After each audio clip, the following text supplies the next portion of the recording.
Greetings, Ani, Bojo, Kwekwe, Tansi. It's Catherine here at Moonstarlodge with your Indigenous perspective and based reading for the sign of Leo 2023. And we are using moon-based cards for these readings for the month of August, and this is an experiment. We're offering a monthly astrological reading for August and again in September, as requested by a few folks. And it's an experiment to see if we get some more subscribers and some more likes.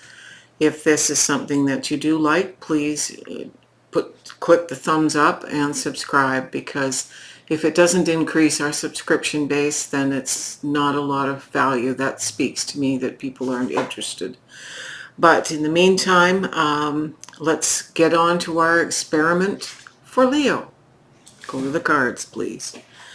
So we have the Knight of Moons. We've had knights in every reading so far this for the month of August. But for Leo, it's the Knight of Moons, or the Knight of Cups. So this is a passionate, perfectly loving spark, very dramatic. And I get a sense that this is for the self. We are falling in love with ourself, as it were, and actively going after what is right and correct and honest and true, because it's clarified by Eastern Skies, which is card 24 in the expanded Major Arcana set that I'm using as a clarifier here. Eastern Skies shows a mask that's kind of crumbling.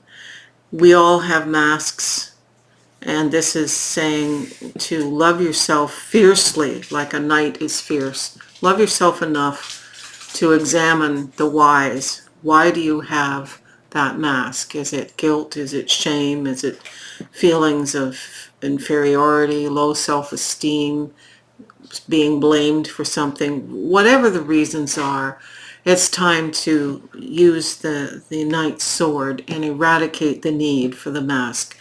So August for the Leo is healing and removing, letting those masks crumble away, and just being the truth of who you are.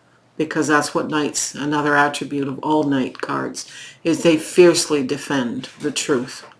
So you can be who you are without the energy that's required for wearing a mask. So moving to the next card here, it's the Two of Swords.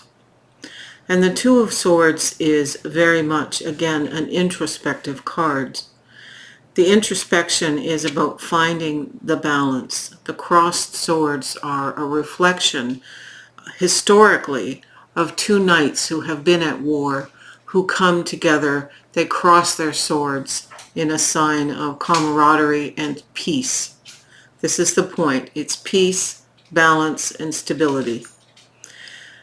All of this introspective work may leave us feeling solitary, and that could be quite depressing. So what Spirit is clarifying this card is, remember that we are all interconnected. We are never alone. We are interconnected with everything on this earth. We are interconnected with other people, other beings, the plants, the animals, the trees, the land, the water, all the elements, but also source. This is our pipeline to source. We need to eat and breathe, our connection with others. This peace will lead us to feeling like we can be interconnected, because when we feel shame and guilt and blame, we tend to withdraw. But our interconnectedness gives us strength. The next card is moving from finding peace and balance to the Emperor. The Emperor has shown up a few times in the last few readings. The Emperor is about structure, order, plans, rules, dynamics, infrastructure, that sort of thing. And it's a very practical, almost paternal, fatherly kind of thing. We need to have that infrastructure, to be orderly and think things through. But we also need the balance of the High Priestess, which is this card, which represents what the ancestors are bringing us. So the ancestors are saying, be as the High Priestess. Go into your intuitive space. Bring down the information from source. Blend it with what you know. Alchemize it and increase the vibration of your life. Finally, we have the Knight of Swords. So we go from the Knight of Moons to the Knight of Swords.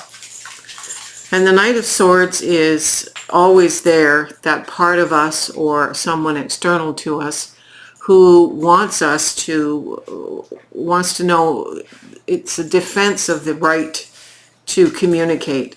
So the Knight of Swords, for example, is the writer's best friend. So we need to know that our communication, our being out in the world, our interconnected communication is defended, and we are able to shine that way. It's a card of clarity, and it's a card of being like completely on the ball, so to speak, energetically and intellectually. What's interesting is the card that clarifies it is surrender. And this is the waning crescent moon. So we are surrendering to source that which we need help with divine intervention. We don't have to go into the left brain to control. This is about letting go of control and trusting that the universe has our back. So Leo, this is a very beautiful reading. You can flip the camera, Brian. Yeah, this is wonderfully, almost poignant in its sense of clearing things up and moving forward in a beautiful, deep, deep way, introspectively and externally. So this is a wonderful reading for Leos, and I hope you like it.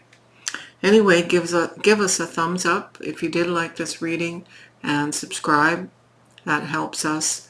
Send me a coffee, and we'll see you either with the weekly readings and or next month with the astrological readings. Aho, miigwech.